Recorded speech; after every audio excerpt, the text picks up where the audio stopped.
Yet another week has come and gone, and on this channel that can only mean one thing, being yet another episode of Your Take Not Mine. The NBA season is well underway, with action happening on a nightly basis now, so surely there's a lot to discuss. This is the series where I turn to you, the viewers, to submit your hottest NBA takes of the week, and then I select my favorite submissions and discuss them in a video. If you want to be included in future episodes, I make a community post that will look like the one that you see on your screen now, and on that post is where you comment your submission of the hot take, so be sure to stay on the lookout for that moving forward if you want to be included. Before we get started though, it turns out about 68% of you watching right now aren't even subscribed to the channel, so please, if you enjoy the content, consider hitting the subscribe button, as not only does it help out a ton, but I would also very much appreciate it. Now with that being said, let's begin.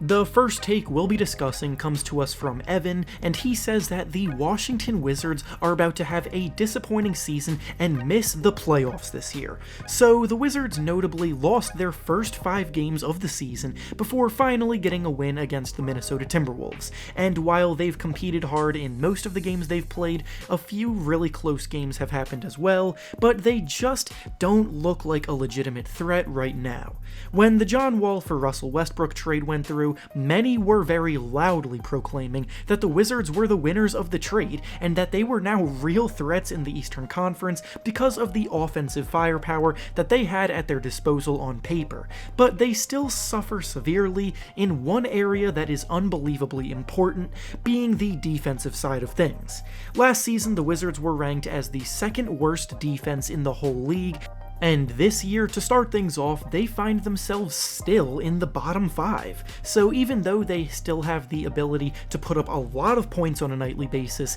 they just can't seem to stop anybody. On top of that, Russell Westbrook is back to putting up triple-doubles on a nightly basis, but that clearly doesn't have the effect on winning games that it used to. And all in all, I tend to lean on the side of agreeing with this original take. In my preseason standings predictions video, I even picked them to miss the playoffs, and so far it's looking like I'm gonna be right, but obviously it's a long season with plenty more games left to be played, so anything can still turn around for them.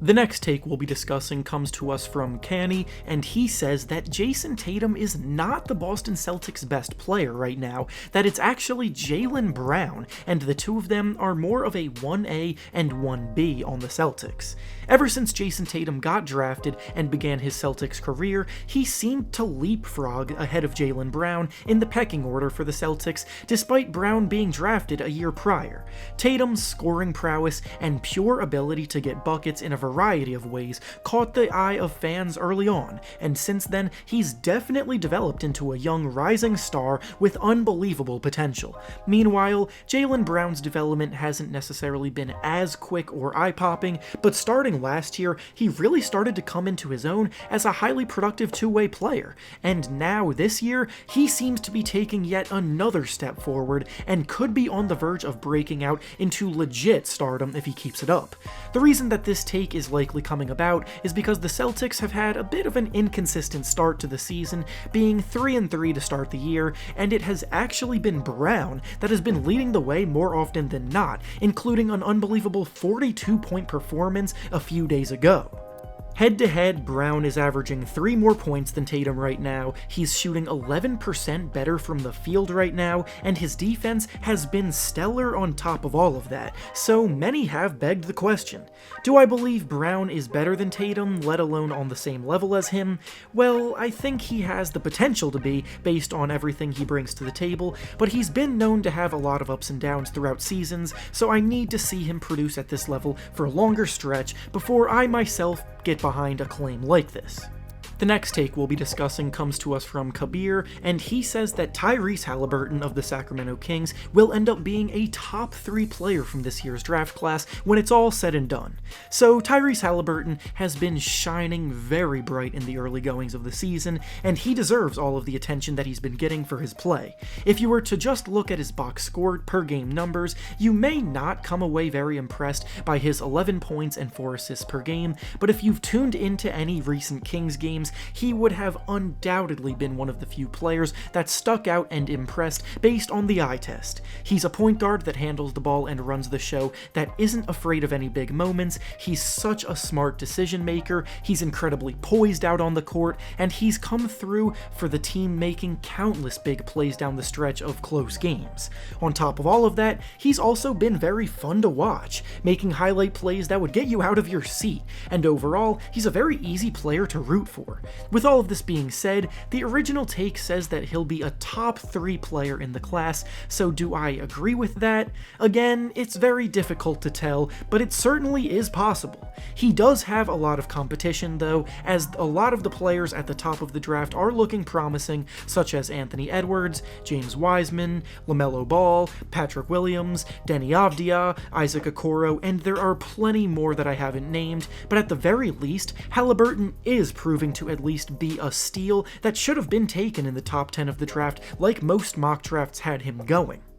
The next take we'll be discussing comes to us from Arian, and he says that Christian Wood right now is a top 6 center in the NBA. Now, the top 5 centers in the NBA right now seem to be pretty cemented, as Joel Embiid, Nikola Jokic, Karl Anthony Towns, Domantas Sabonis, and Rudy Gobert sit above the rest at the position in a tier of their own. But then, in that next tier of guys, there's a lot of talent fighting for their spots. Wood is the most recent newcomer to this group of players climbing up the hierarchy, and he also needs to produce at the level that he's playing right now for a much longer stretch for it to be taken more seriously, but he definitely has the talent for this take to be reasonable. In the next tier of guys, there are players such as Nikola Vucevic, DeAndre Ayton, Brook Lopez, Clint Capella, and Yusuf Nurkic, amongst others, and with Wood's prowess in transition and in the pick and roll, alongside elite playmakers like James Harden and John Wall, I don't see why he can't be a top 6 center. He can legitimately space the floor from the perimeter with his ability to shoot threes,